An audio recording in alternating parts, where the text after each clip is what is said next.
If that's something you never practice and you never build up that stability strength for in your training, then again, you're doing yourself a huge disservice.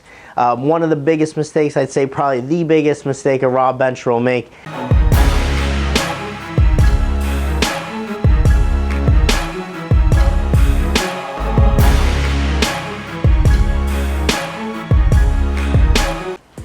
Hey guys, Coach Ben here, bigbenchas.com. Today I'm going to talk about the 3 biggest mistakes that you want to avoid as a raw bencher. Alright, number 1 being too much touch and go in your training. So if you're constantly benching where you're just bouncing off the chest, you're not really spending much time down at chest level in terms of either a comp pause or even long duration pausing such as 5 or 3 seconds, all right, then you're doing yourself a disservice if you're a competitive power lifter. Because when you go to a meet, there's a requirement that that bar has to become motionless on your chest in order to get a press call. If that's something you never practice and you never build up that stability strength for in your training, then again, you're doing yourself a huge disservice. One of the biggest mistakes, I'd say probably the biggest mistake a raw bencher will make, is training primarily touch and go. Now, there's nothing wrong with having some touch and go in your training. However, I would say the majority of your training should be spent with long duration pauses, good comp pauses, and even stretching it beyond so that you get used to lifting heavy weights with even longer pauses than needed. All right, so I'd say that was one of probably the biggest training tip I can give anyone to instantly have a better bench at a meet. The next thing that you're gonna wanna avoid as a raw bencher is over tucking your elbows. All right, so that cue, elbows in, you know, we hear that quite often, right? But this is more of a shirted benching cue.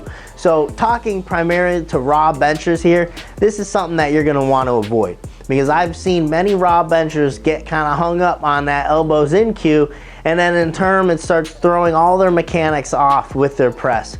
Okay, so when you're down here with the barbell, over tucking your elbows in is going to either you're going to break and lead with your elbows, which almost turns the movement into somewhat of a JM press because we're not mechanically stacked. Our wrists aren't aligned over our elbows anymore. Or, you know, we're going to travel down and we're going to start trying to bring those elbows in, and when we do that, we're not really connected to our back, right? We start losing that back tightness, plus we put ourselves in a mechanical disadvantage where we're not really lined underneath the bar. So it creates this awkward press where we're probably gonna have to flare out pretty quick and then drive up with our shoulders and our chest. All right, what we wanna focus on is keeping our wrists stacked over our elbows and have good back tightness. So when we bend this bar and create tightness, we're doing it with our back strength, not just our shoulder strength. All right, and then what we're gonna do is come straight down. If we're bending the bar well, we don't have to worry about our elbows. They're gonna stay stacked, and then we can press right out of that. Okay, but you can see in this bottom position, my wrists are right over my elbows the entire time. All right, and then mistake number 3 is going to be in timing leg drive. So as a raw lifter, what I coach is making sure you're maintaining good leg drive the entire time, pushing back on the bench, not trying to do this. This is a mistake many lifters make.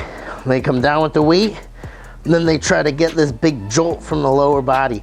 All right, doing so, usually you sacrifice some tension up top because we're not using our legs here to maintain positioning. So we're traveling further with the bar. We don't have quite as much tightness, especially throughout our entire body.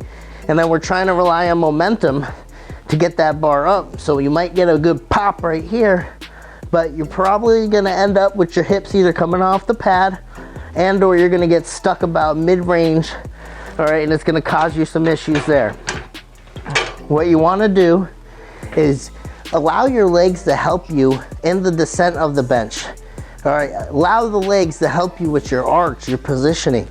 So when you get set up, right, and you're pushing back, right, you are maintaining your positioning with your legs.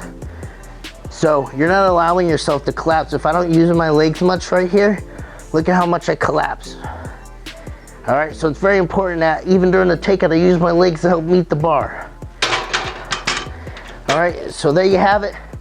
3 big mistakes that you want to avoid as a raw bencher. Right there, too much touch and go, elbows in too much, and then trying to time your leg drive as opposed to just maintaining your leg drive the entire time. I have a rule there. It's called 100 to 120, 100% leg drive the entire duration of from setup through your bench.